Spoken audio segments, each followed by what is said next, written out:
اللہ الرحمن الرحیم معزز ناظرین، کل سپریم کورٹ میں مبارک ثانی قادیانی کیس کی اہم سماعت ہوئی۔ اس سماعت میں کل جس طرح سے غلامان رسول نے امام الانبیاء علیہ السلام سے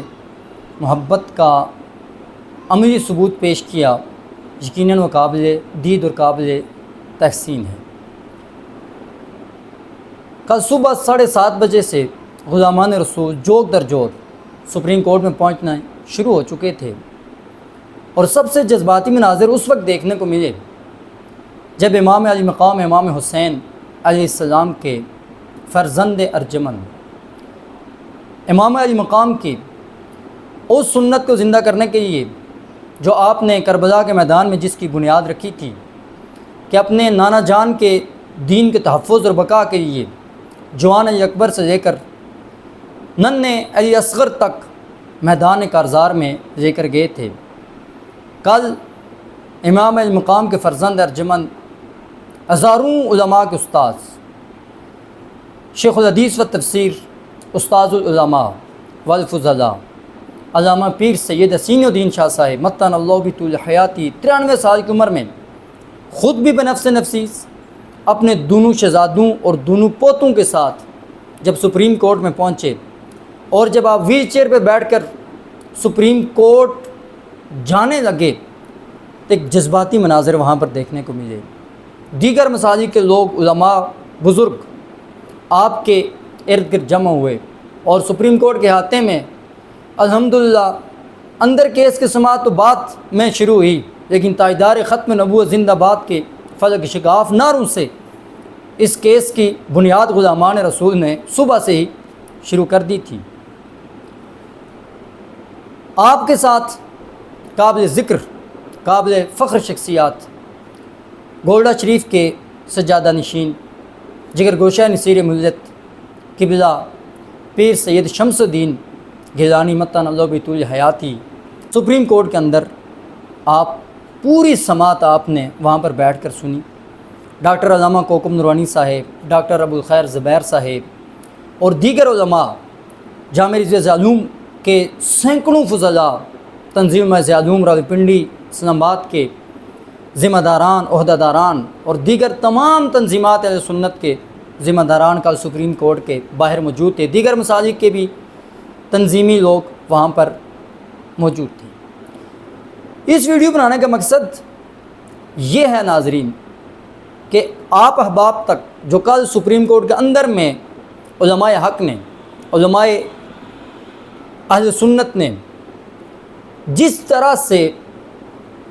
تحفظ ختم نبوت پر پہرا دیا ہے، وہ قابل دید اور قابل تحسین عمل ہے۔ کل اللہ نہ کرے بالفرض اگر چیف جسٹس صاحب اپنے سابقہ فیصلے کو برقرار رکھتے ہیں تو قوم اس بات سے باخبر رہے کہ جس طرح سے ان علماء حق نے اس کیس کو لڑا اور سابقہ فیصلے کی چیف جسٹس کی جو تردید کی ہے، وہ اپنی مثال آپ ہے۔ ذرہ برابر بھی اس کیس میں دلائل کی روشنی میں کوئی کمی یا جو چیف جسٹس کی طرف سے جو سوالات، جو استفسار کیے گئے، ان علماء حق نے ہر ایک کا چیف جسٹس آف پاکستان کو جواب بھی دیا۔ وہ چیف جسٹس صاحب جو اپنے رویے سے، مزاج سے تلخ محسوس ہوتے تھے، چھوٹی چھوٹی بات پر وکلاء کو جھاڑ پلا دیتے تھے، بڑے بڑے وکلاء ان کے سامنے ان کے پسینے چھوٹتے نظر آتے ہیں، ان کی ہوائیاں اڑی نظر آتی ہیں۔ اگر کوئی وکیل تیاری کر کے نہ آئے، کبھی اس کو جھاڑ پلا دی، کبھی توہین عدالت کا دھمکی دے کر بھی وکلاء کو خاموش کرا دیتے ہوتے تھے۔ لیکن کل چیف جسٹس آف پاکستان کے ان علماء کے سامنے بے بسی، بے کسی دید نہیں تھی۔ چیف جسٹس آف پاکستان کی طرف سے سوالات ختم ہو گئے تھے، جس طرح سے بھی جو سوالات کیا جاتا فوراً اس کا جواب ملتا، اور ساتھ الٹا ایک الزامی سوال بھی چیف جسٹس آف پاکستان سے کیا جاتا تھا۔ جب اس کیس کی سماعت کا وقت ہوا، چیف جسٹس آف پاکستان نے یہ کہا کہ اداروں کی طرف سے، یعنی جن اداروں کو سپریم کورٹ آف پاکستان کی طرف سے چیف جسٹس کی طرف سے خطوط لکھے گئے تھے کہ آپ ہماری اس کیس کے معاملے میں رہنمائی فرمائیں، کہنے لگے کہ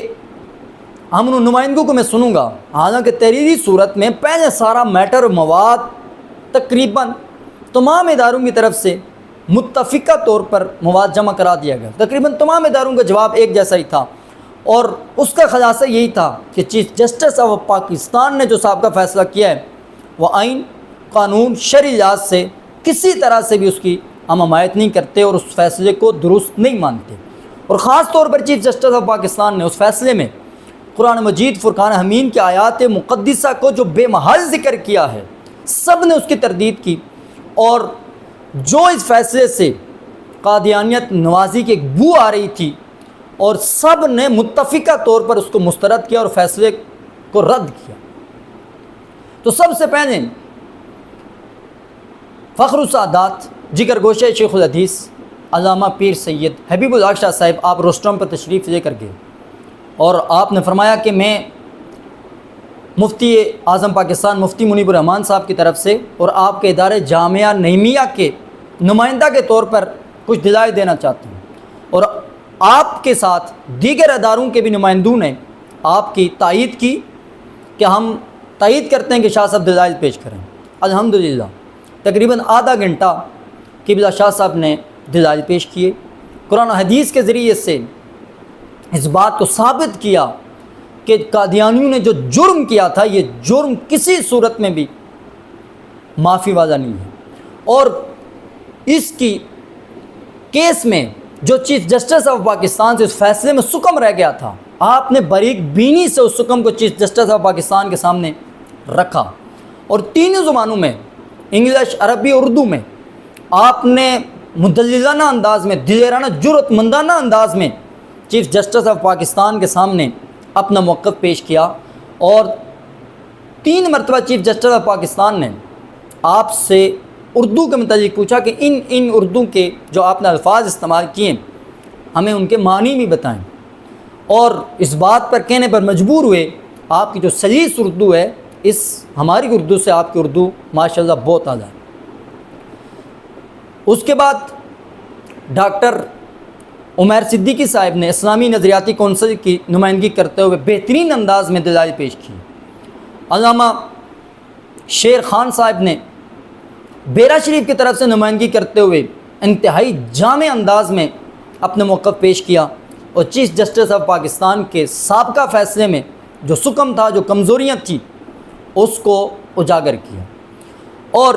وہ چیف جسٹس آف پاکستان جو دوران سماعت وکلاء سے درمیان میں طرح طرح سے سوالات کرتے ہیں، یہاں پر بھی چیف جسٹس آف پاکستان نے کئی طرح سے خلل پیدا کرنے کے لیے اور وکلاء کے علماء کی توجہ بٹانے کے لیے بے محل قسم کے سوالات یہاں پر کیے ہیں۔ یوں محسوس ہوتا تھا کہ جناب ہو سکتا ہے کہ کسی خاص مقصد کے لیے NTS کے انٹرویو لیا جا رہا ہے، جو انداز نظر آیا۔ میں 2 کا ذکر کرتا ہوں۔ ایک، چیف جسٹس آف پاکستان نے یہ سوال کیا کہ دیکھیں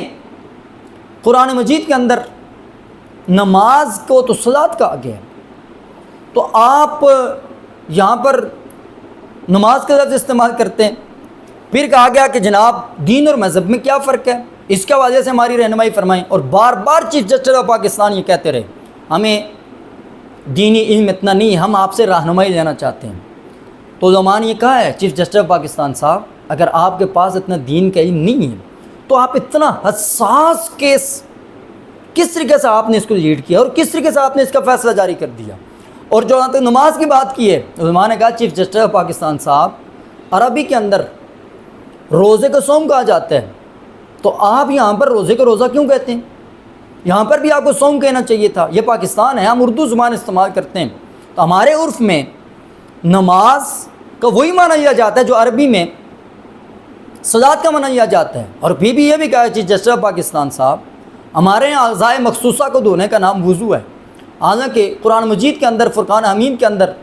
تو اسے اس وضو کے نام سے تو نہیں پکارا گیا۔ یہاں پر چیف جسٹس آف پاکستان کو خاموشی اختیار کرنی پڑی۔ اور اس کے بعد ایک وکیل صاحب کو چیف جسٹس آف پاکستان نے سوال کیا کہ دیکھیں آئین پاکستان کے اندر تمام اقلیتوں کو حقوق دیے گئے ہیں، تو قادیانیوں کو بھی تو حقوق ملنے چاہیے۔ میں یہاں پر ایک بات ایڈ کرنا چاہوں گا، یہ میرا ایک تجزیہ مجھے محسوس ہوا کہ ہمارے ان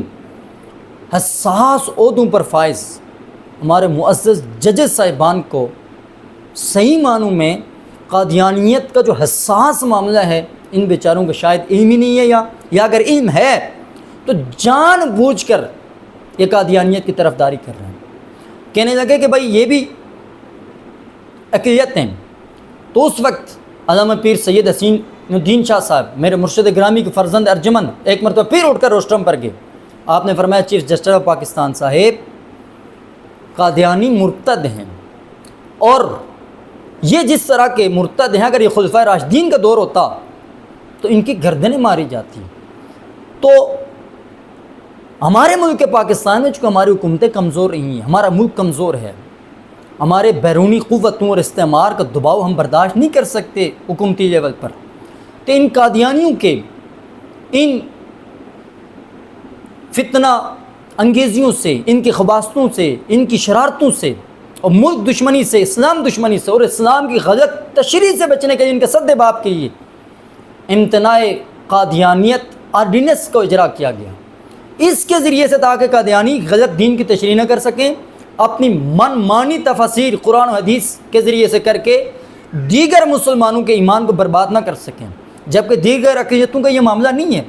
وہ اپنے معاملات کرتے ہیں تو ہر ایک کسی نہ کسی مذہب کا پیروکار ہے، اور یہ قادیانی وہ دو منہ سانپ ہیں جو مسلمانوں کے ساتھ ہوتے ہیں مسلمان ہوتے ہیں، اور جب اپنے طرف جاتے ہیں کہ معاذ اللہ مسلمانوں کو، ہمارے اسلام کو، ہمارے شاعر اسلام کے تردید کرتے نظر آتے ہیں۔ تو اس پر چیف جسٹس آف پاکستان نے ایک تسلی کا اظہار کیا، اور آپ کے چہرے پر جو ایک نظر آ رہا تھا کہ یقیناً آپ کو سمجھ آ گئی ہے کہ یہ عام اقلیت نہیں ہے، یہ عام اقلیتوں کے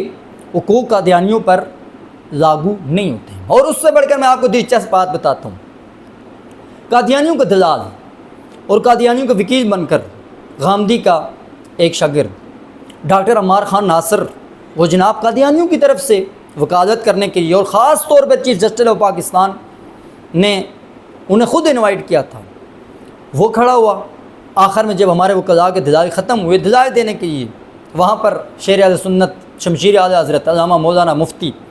محمد حنیف قریشی صاحب آپ نے کھڑے ہوئے روسٹرم پر تشریف لے کے، اور چیف جسٹس آف پاکستان کے سامنے بڑے ببانگے دوز انداز کے اندر آپ نے فرمایا قاضی صاحب یہ بندہ یہاں پر دلائل نہیں دے سکتا ہے، اس لیے سے پوچھیں کہ کس ادارے کی نمائندگی کر رہا ہے، تو یقینی بات ہے اس کے بعد کسی ادارے کی نمائندگی نہیں تھی۔ تو آپ نے جس جرأت مندانہ اقدام کا وہاں پر مظاہرہ کیا، سارے علماء کرام کھڑے ہو گئے، سب نے کہا کہ یہاں پر نہیں بول سکتا، اس کے بعد کسی ادارے کی طرف سے نمائندہ ہونے کی کوئی دلیل و ثبوت نہیں ہے، اور آپ نے جن اداروں کو انوائٹ کیا ہے ان میں سے کسی ایک ادارے کا بھی یہ نمائندہ نہیں ہے، اور 10 منٹ تک سماج چیف جسٹس آف پاکستان کو روکنی پڑی، اور وہاں پر اس کے بعد یہ ذلت جس خاری اور جس بے شرمی کے ساتھ یہ منہ چھپا کر وہاں سے بیٹھا رہا ہے یا بھاگا ہے، اور پھر جو اس کی چترول شاعر اہل بیت علامہ پیر سید امتیاز حسین شاہ صاحب کاظمی نے کی ہے جس انداز میں، اور وہ جو نفسیاتی اسے ضربیں اور چوٹیں لگائی ہیں، وہ یقینی بات ہے آج بھی وہ محسوس کر رہا ہوگا، اور میں وہاں پر بیان نہیں کر سکتا ہوں، بہت ساری ایسی چیزیں ہیں، اور اس کا جو بھاگنے کا انداز تھا میں اس کو بھی کسی کے ساتھ مثال دے کر بھی میں نہیں پیش کر سکتا۔ ویسے جو ہمارے اوپر ایک مثال دی جاتی ہے بھاگنے کی، اہل عقل اس یقیناً آپ اسی کو صحیح معنوں میں اس پر قیاس کر سکتے ہیں۔ اس کے بعد جو باہر کے سپریم کورٹ کے مناظر تھے، الحمدللہ بڑی کثیر تعداد میں لوگ وہاں پر موجود رہے، اور باہر بھی ایک موقع پر اتنے جذباتی مناظر اس وقت دیکھنے کو ملے کہ جب سپریم کورٹ کے اندر سے ایک پولیس آفیسر آیا، اور انتہائی گھٹیا انداز میں بہت سارے علماء، مشائخ، سادات باہر جو گیلری ہے وہاں پر اس گندے فرش پر اسی طرح بیٹھے ہوئے تھے، درود پاک پڑھ رہے تھے خاموشی کے ساتھ۔ اس نے انتہائی بدتمیزی کے ساتھ کہنے نکالو باہر یہاں سے، کوئی بھی یہاں پر نہ بیٹھے۔ تو باہر بھی ایک میرے نبی پاک کا شہزادہ، ایک وہ جو اندر اپنے نانا جان کی عزت و ناموس اور ختم نبوت کے دفاع کے یہ کیس لڑ رہا تھا، ایک باہر اپنے غلامان رسول صلی اللہ علیہ وآلہ وسلم کی سرپرستی کرنے کے لیے باہر موجود تھے، سید انعام الحق شاہ صاحب سلطان پوری قادری زئی میرے مرشد گرامی کے بڑے فرزند، آپ کھڑے ہو گئے اور بڑے جرأت مندانہ انداز میں فرمایا ایک بندہ بھی یہاں سے نہیں ہلے گا، تمام غلامان رسول یہاں پر بیٹھیں گے اور کوئی ایک فرد بھی اپنی جگہ چھوڑ کر باہر نہیں جائے گا، ہم یہاں پر ہی بیٹھے تھے۔ وہاں پر بھی ایک مرتبہ تاجدار ختم نبوت زندہ باد زندہ باد کے نعرے بلند ہونا شروع ہو گئے تھے۔ یہ وہ چند ایک مناظر رویداد تھی جس کو علامہ پیر سید امتیاز حسین شاہ صاحب نے تحریری صورت میں بھی سوشل میڈیا پر نشر کیا، اور میں ویڈیو کے انداز میں بھی اس کو آپ احباب کے بہت سارے احباب جو تحریر پر توجہ نہیں رکھتے ہیں، ویڈیو کی صورت میں بھی یہ بیان کر رہا ہوں تاکہ آپ احباب کو اس بات پر اطمینان اور یقین ہونا چاہیے کہ الحمدللہ ہمارے علماء کرام نے جو کل صحیح معنوں میں اس کیس کی نمائندگی کی ہے اور صحیح معنوں میں چیف جسٹس آف پاکستان کے سامنے کل ہی تو ٹکر کے لوگ ان کے مقابلے میں آئے ہیں۔ میں یہ سمجھتا ہوں کہ چیف جسٹس آف پاکستان کے جتنا بھی یہ پریکٹس کا دورانیہ ہے، سب سے بہترین جو لوگ اور سب سے مضبوط لوگوں کا سامنا کل چیف جسٹس آف پاکستان کو جن لوگوں سے کرنا پڑا ہے یہ علماء حق تھے، اور چیف جسٹس آف پاکستان نے آخر میں تمام علماء کرام کا شکریہ ادا کیا، اور اس کے چیف جسٹس آف پاکستان کے ساتھ جو ججز بیٹھے ہوئے تھے انہوں نے 2 مرتبہ کلمہ شہادت پڑھا اور حضور علیہ الصلوۃ والسلام کی ختم نبوت کے گواہی دی کہ ہم حضور علیہ الصلوۃ والسلام کو آخری نبی مانتے ہیں۔ تو علماء کرام نے وہاں پر فرمایا کہ آپ بار بار کلمہ نہ پڑھیں رہیں، آپ حضور علیہ الصلوۃ والسلام کو آخری نبی مانتے ہیں، اپنا عملی طور پر حضور کا سچا غلام ہونے کا ثبوت پیش کرنا ہے، آپ اپنے جو فیصلہ کیا ہے آپ اپنے اس فیصلے پر نظر ثانی کریں۔ اور ایک موقع پر چیف جسٹس آف پاکستان آپ کے دائیں میں بیٹھے ججز جب علماء نے استفسار کیا کہ آپ کیا قادیانی کو کافر نہیں کہتے، کافر نہیں سمجھتے، تو زبان سے تو نہیں لیکن اشاروں کنایوں میں انہیں یہ بھی کہنا پڑا کہ ہم بھی ان کو کافر اور مرتد سمجھتے ہیں۔ یہ وہ چند ایک باتیں رویداد تھی جو کل سپریم کورٹ کی انہیں آپ احباب کے گوش گزار کی ہے۔ اگر اللہ نہ کرے ہم پہلے دعا کرتے ہیں رب کریم سے اور امید کرتے ہیں جو کل چیف جسٹس آف پاکستان کا رویہ تھا وہ یقیناً ضرور نظر ثانی کریں گے۔ اگر نہ کیا، کسی دباؤ میں آ کر وہی سابقہ فیصلے کو برقرار رکھا، تو پھر جیسا کہ علماء کرام نے 28 مئی کی ختم نبوت کانفرنس میں علماء مشائخ نے اس بات کا اندیا دیا ہے کہ انشاءاللہ العزیز ہم بھرپور تحریک چلائیں گے، اور یہ وہ تحریک ہوگی جو تمام پچھلی سابقہ تحریکوں سے بھی مضبوط اور خطرناک ترین تحریک ہوگی۔ اور ہم حکومت سے، ہمیں اداروں سے مطالبہ کرتے ہیں کہ ہرگز اس نازک اور حساس معاملے میں ان معاملات کو صحیح معنوں میں کچھ عمل کرنے سے پہلے سوچا کریں۔ اگر یہ تحریکیں اٹھ کھڑی ہوگی، خاص طور پہ ختم نبوت تحریک اٹھ کھڑی ہوئی تو انتہائی یہ بڑے جو اس ملک بحرانوں کا شکار ہے، سب سے بڑا بحران یہ ثابت ہوگا۔ اللہ کریم کی بارگاہ سے دعا کرتا ہوں اللہ کریم ہمارے ملک کو، ہماری قوم کو، ہماری عوام کو ہر قسم کی آزمائش سے محفوظ فرما، ہمارے ججز کو بہتر طریقے سے فیصلے کرنے کی توفیق عطا فرما۔ وآخر دعوانا الحمدللہ رب العالمین۔